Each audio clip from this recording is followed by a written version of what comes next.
Update po doon sa akin na in-unboxing dati. Pinakita ko sa inyo na pressure cooker. Ayan na po siya. O, ngayon ko pa lang siya nagamit dahil ako ngayon ay nagpapalambot ng buto-buto at ako magninilaga ng buto-buto. So, ayan na siya. O, sumisipol na siya.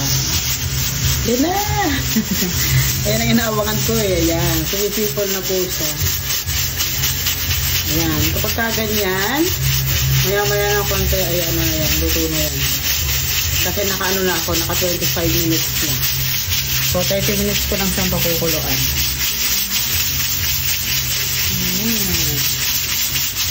Gusto kasi yung ikot-ikot kasi. Kasi wala, ganyan na lang ata.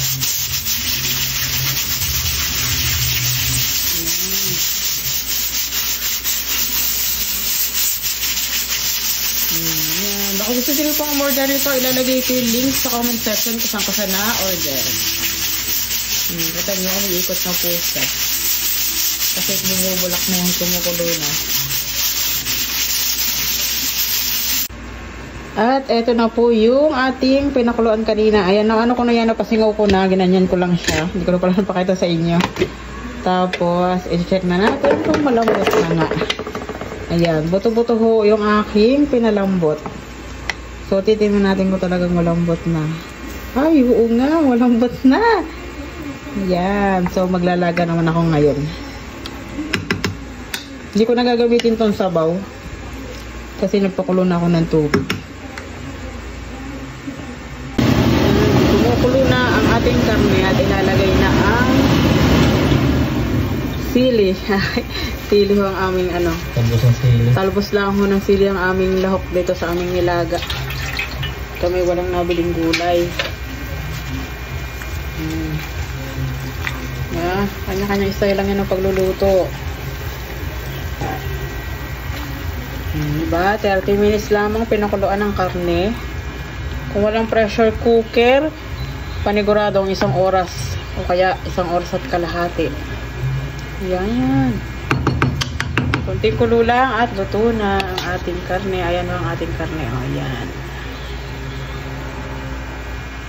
Luto na. Ayan. Eksakto naluto ang ating pang-ulam. Naubusan na kami ng gasol. Ayan. Luto na. Hapunan ho. Dinner. Patarga muna ng tangkit. Naubusan eh. Naubusan kagabi buwan. Sakto nakaluto na ng karne. 1-1 na naman ito. 1-1 ho ang aming gas.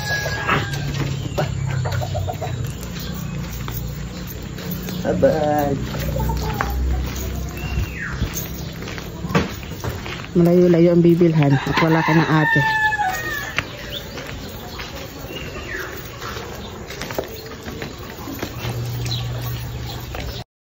Ito naman nga po ay kinabukasan at ako nga ipapunta ngayon ng Kalapan. Hindi ko nakasama yung aking asawa at ako na nga lang at sabi ko yung nag-aarimuhanan din nga sa pamasahe at talaga ng pagkakamahal ang pamasahe dito sa amin balikan. Tapos eksaktong naubusan pa kami ng gasol kaya ayun, talbog na naman ang 1-1 or parang 1,000 lang ata yung bili niya doon. At eto nga at nandito tayo sa unahan ng jeep at eksakto nga nasakyan ko itong jeep ng aming ninong. Pupunta lang naman ako ng Kalapan para mamili ng kaunti yung mga gagamitin ko nga sa pagbibig at lagi na nga lang ako nauuhain. Ayan, lugaw. Lugaw lang naman ang ating umagahan ngayon. At ako nandito ngayon sa Kalapan. Lugaw na may buko. Ayan, buko. Siyempre dito yan sa Buko Rock.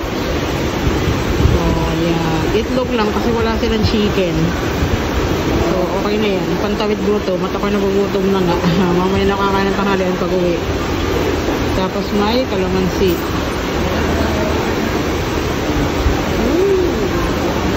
Kain!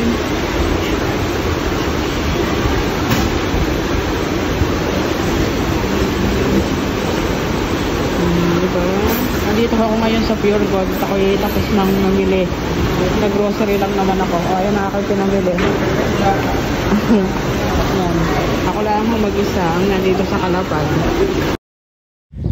At pagkatapos ko nga kumain, eto nga, pumunta na rin ako dito sa jeep at nag-iihintay na rin mga kasama pasahero at aalis na rin. At pagkarating ko nga sa bahay ay sabi nga nila ay pupunta nga raw sila ng Pier at may susunduin nga. Kaya ayan, kumain nga kami pagdating ko at ayun nga at larga na ulit paalis.